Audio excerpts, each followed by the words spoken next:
चलिए चलिए बच्चों, very very very very very good afternoon बच्चों। आज अगेन हम एक क्वेश्चन लेके आए हैं कोऑर्डिनेट ज्योमेट्री का। अगेन इसको हम हॉट्स की कैटेगरी में ही लिखेंगे एंड वेरी इंपॉर्टेंट क्वेश्चन, ध्यान रखिएगा as a examination point of view. कहता है find the coordinates of circumcentre. Find the coordinates of, क्या लिखा हुआ है, circumcentre of the triangle whose vertices are given, है ना। Find the coordinates of the circumcenter of a triangle whose vertices are given, है ना। Circum centre का मतलब देखो क्या होता है बच्चों, ध्यान से समझिएगा। मान लीजिए ये हमारे पास एक सर्कल है, यहाँ पे हमारे पास कोई ए पॉइंट है, यहाँ पे कोई बी पॉइंट है और यहाँ पे हमारे पास सी पॉइंट है। अब ध्यान से देखिए, अगर मैं इसको ज्वाइन करता हूँ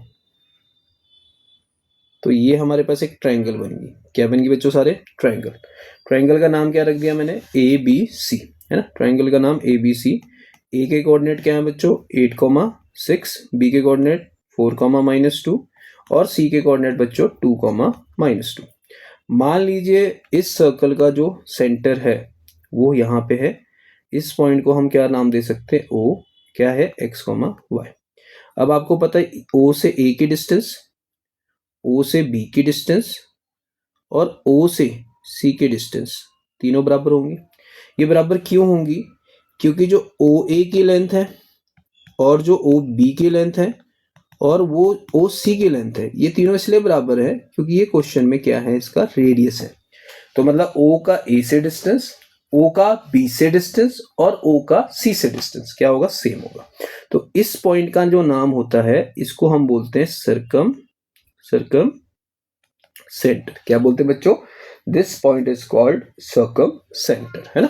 चलिए, अब ओ ए में अगर मैं डिस्टेंस लगाता हूं, इसको x1 y1 ले लेना, इसको x2 y2 ले लेना, आपके लिए इजी हो जाएगा, ठीक है। तो इसमें डिस्टेंस लगाएंगे तो this is under root of x-8 का होल स्क्वायर प्लस y-6 का होल स्क्वायर। किसकी डिस्टेंस निकाली? ओ ए की। सेम अगर मैं ओ बी पे लगाऊंगा, दिस इज x-4 का whole square plus y minus of minus करेंगे तो +2 हो जाएगा, y+2 का होल स्क्वायर। अगेन o और c में लगाएंगे तो x-2 का होल स्क्वायर और अगर y में लगाएंगे तो y+2 का होल स्क्वायर। तो पहले मैंने o a पे डिस्टेंस लगाया क्योंकि तीनों बराबर है, फिर मैंने o b पे डिस्टेंस लगाया, फिर मैंने o c पे लगाया। अब हमने तीनों को इसलिए बराबर कहा क्योंकि तीनों जो है वो इस क्वेश्चन का क्या है? रेडियस है। तो रेडियस है तो तीनों की लेंथ बराबर। अब मैं इसको नंबर 1 दे सकता हूं, इसको नंबर 2 दे सकता हूं और इसको नंबर 3 दे सकता हूं। इतनी बात समझ आ गई सबको? क्लियर है। अब मेरी मर्जी है, चाहे मैं 1 और 2 को इक्वेट कर दूं, चाहे मैं 2 और 3 को इक्वेट कर दूं, चाहे मैं 1 और 3 को। इट अप टू मी कि भाई इट्स अप टू मी मैंने कौन सी इक्वेशन करनी है, ठीक है। मैं किसी को भी सॉल्व कर सकता हूं, इस चीज का ध्यान रखना। अब मैं पहले आपको ना जानबूझ के फ्रॉम 2 एंड 3 को इक्वेट कर रहा हूं। आपको अभी समझ आ जाएगा मैंने 2 एंड 3 को ही क्यों इक्वेट करा, 1 एंड 2 को पहले क्यों नहीं करा। ये आपके कैलकुलेशंस के लिए, ठीक है। जैसे मैं अगर इस दोनों इक्वेशन को इक्वेट करता हूं, इक्वल टू की फॉर्म में रखता हूं, तो देखिए क्या बनेगा। चलिए, अब हमें पता है कि दोनों का स्क्वायर रूट हटाना है, तो उसको हटाने के लिए हमारे पास एक ही ऑल्टरनेटिव होता है, that is on squaring both the sides. If we square both side what we will get? Sir x-4 का होल स्क्वायर y+2 का whole square is equal to x-2 का होल स्क्वायर प्लस y+2 का whole square. Sir yes sir, ये वाली term और ये वाली term sir बिल्कुल ही क्या हो जाएगी सर? कैंसिल आउट हो जाएगी। बिल्कुल ही क्या हो जाएगी सर? कैंसिल आउट हो जाएगी। Now what we will get sir? a square plus b square -2ab and here a square plus b square -2ab। तो मैंने दोनों में कौन सी आइडेंटिटी लगा दी बच्चों? a माइनस बी का होल स्क्वायर। कौन सी आइडेंटिटी लगा दी बच्चों? a माइनस बी का होल स्क्वायर। अब ये x स्क्वायर और ये x स्क्वायर देखो कैंसिल हो गया, तो ये बन गया 16 -4 is equal to -4x plus 8x।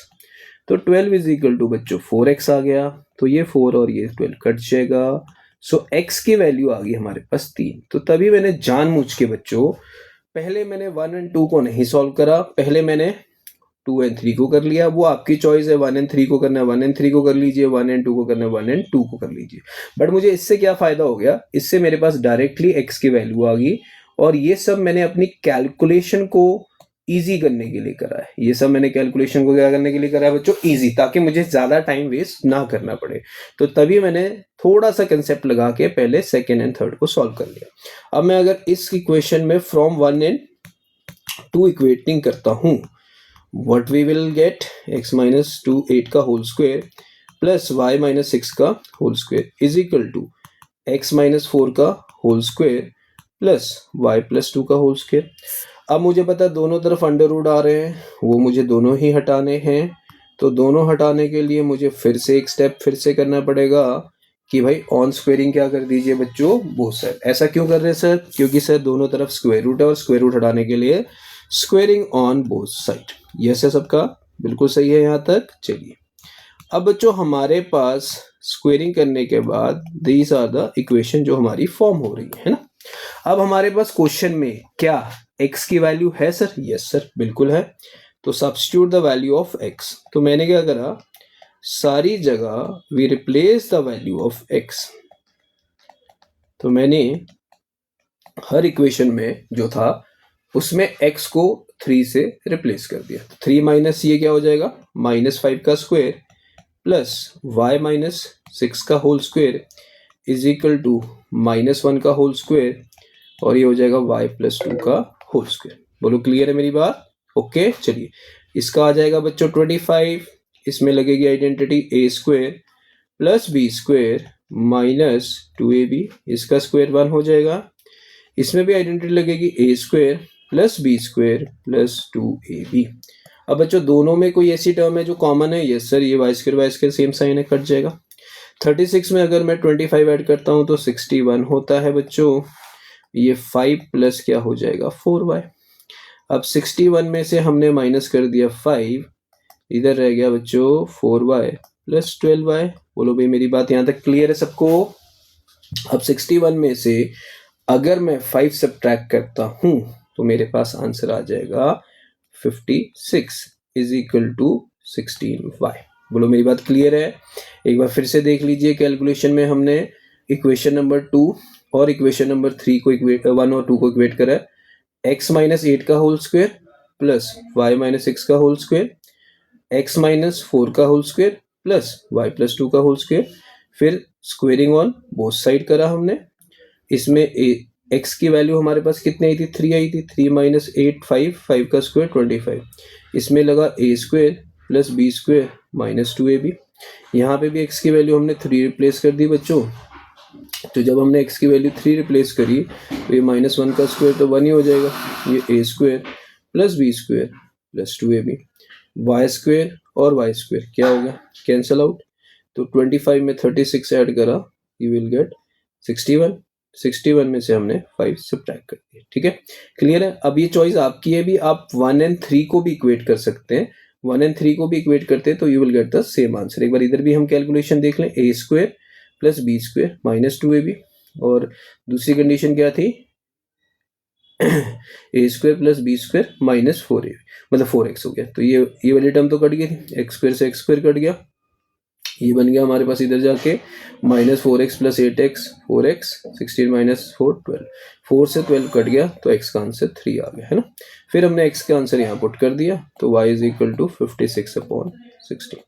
तो अगर मैं इसको 4 के टेबल से कटूं तो 4 1 जा 4, 4 4 जा 16, ये भी 4 4 से कट जाएगा। तो x को फर्दर हम काट सकते हैं। ठीक है, ये हमारे पास चला जाएगा 8 7 जा 8 2 जा, तो यानी y की वैल्यू कितनी आ गई हमारे पास 7/2। तो इसका मतलब जो हमने सेंटर अज्यूम करा था, क्या करा था सेंटर, वो हमने क्या लिया था x, y। तो x के कोऑर्डिनेट में हमारा 3 आ रहा है और y का कोऑर्डिनेट हमारा क्या आ रहा है 7/2, और इसको हम बोलते क्या है सर्कम सेंटर। क्या बोलते हैं बच्चों, सर्कम सेंटर। अब सपोज करो इस क्वेश्चन में सर्कम रेडियस निकालना है, तो यहाँ पे जो पॉइंट आया है और ये जो पॉइंट है इसकी डिस्टेंस निकाल लेना। डिस्टेंस का मतलब क्या होगा सर्कम रेडियस, वो आप a और o का भी निकाल सकते हो, वो आप b और o का भी निकाल सकते हो, वो आप c और o का भी निकाल सकते हो। तो हम क्या करेंगे सर्कम रेडियस के लिए, OA की लेंथ या OB की लेंथ या OC की लेंथ भी कैलकुलेट कर सकते हैं। तो अगर पेपर में टीचर पूछेगा what is the circumradius, what we will get sir, OA का लेंथ। OA का लेंथ मतलब समझ आ गया सबको, O और A पे डिस्टेंस फॉर्मूला लगा दीजिए। इसमें आ जाएगा 3 माइनस 8 का होल स्क्वायर प्लस 7/2 माइनस 6 का होल स्क्वायर। तो 7/2 माइनस 6 का होल स्क्वायर। तो अब इसकी जो कैलकुलेशन है वो आपने करनी है। तो यहां से कैलकुलेट करके you will get the circum radius. तो ये कंसेप्ट क्लियर हो गया, सर्कम सेंटर क्या चीज होती है और सर्कम रेडियस क्या चीज होती है। And write down this question as very important question as a examination point of view. So please note it down. बहुत ही अच्छा क्वेश्चन है और ये कंसेप्ट वेरी वेरी इंपॉर्टेंट है। ठीक है, क्लियर।